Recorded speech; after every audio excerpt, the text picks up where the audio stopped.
I'm not really sure how it happened, but very slowly over time I noticed that I was starting to get tired of doing all the usual stuff I usually did.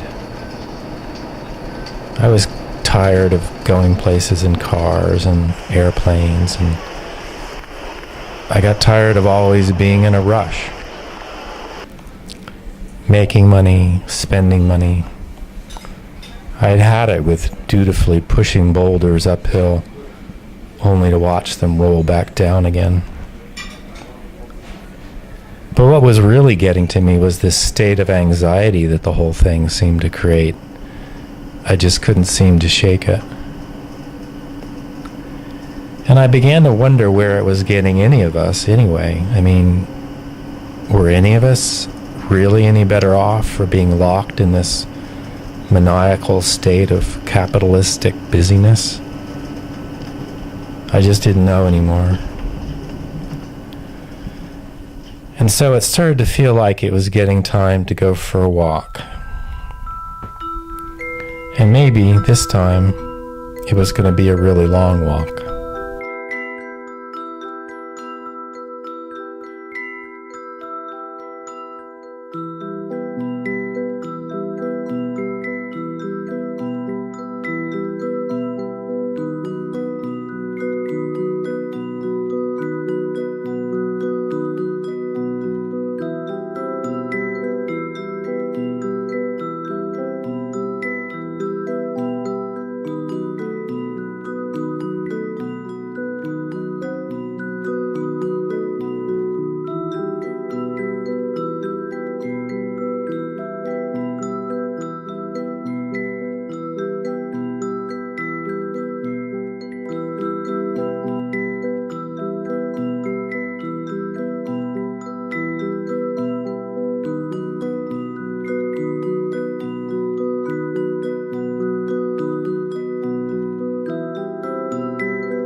There are 10 long-distance hiking trails in Austria, but it is the O2 which traverses the entire country from east to west by way of the central spine of the Alps. The route starts in the small village of Hainburg, about 30 miles due east of Vienna, on the border between Austria and Slovakia, and then proceeds west for 1,270 kilometers, or 738 miles, finally to finish in Feldkirch, which lies on the border between Austria and Switzerland. Roughly the first quarter of the trip is in the east, near the borders of Hungary and Slovakia. Here the landscape is more or less flat, and this makes for surprisingly pleasant walking. Accommodations are found in the many villages along the route. But then the O2 enters the Steiermark province and begins to climb to about 1,800 meters and passes over a long section of treeless rolling hills known as kogels. Here, in addition to the village accommodations, one can begin to stay in the occasional mountain huts, or hutas as they are known, which provide a bed, sometimes private, sometimes dormitory style, as well as dinner and breakfast. The huta system in Austria, which is incredibly extensive, makes it possible to hike with a fairly light backpack. The hutas are mostly operated by the Austrian Alpine Club or the German Alpine Club. They are affordable, rustic, and almost always in stunning settings. They can be filled with hundreds of people, or, particularly in the east, you may have the place to yourself.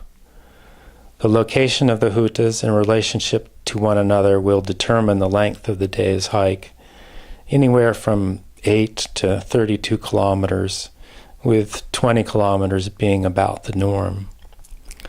The food is neither exceptional nor copious, but each huta will usually offer a dish called Bergsteigeressen, or mountain climbers' food, which is always a good choice if quantity is what the tired body is after.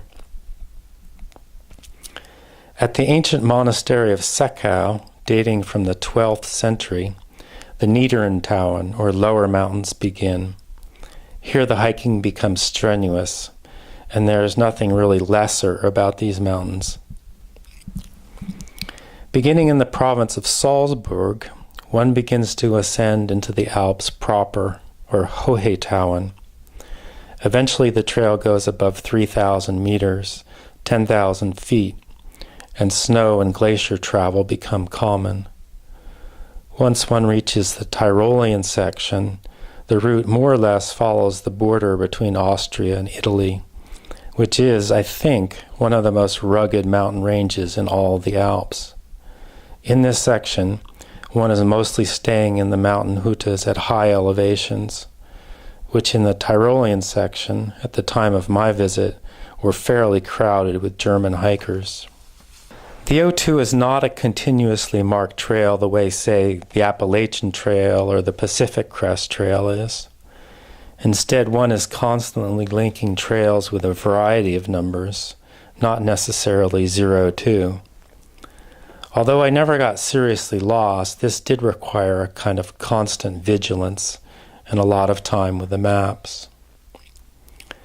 In the end, I only made it about 7/8 of the way, ending in the ski resort town of Solden, having walked close to 1,000 kilometers or 625 miles in about 2 months. The weather had been consistently difficult, and I was beginning to encounter snow at the higher elevations. I have thought that perhaps someday I might return and finish the final 130 miles as a backpacking trip.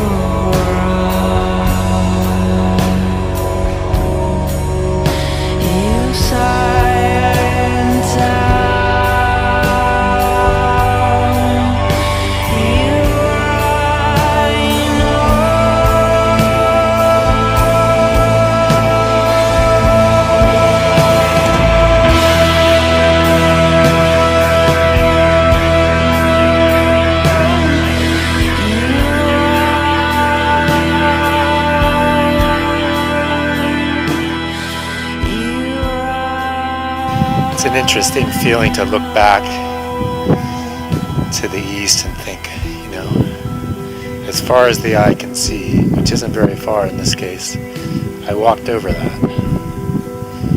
That's the past.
You look the other way to the west and you think, okay, that's my plan. My plan is to walk that way as far as the eye can see and either further, even further.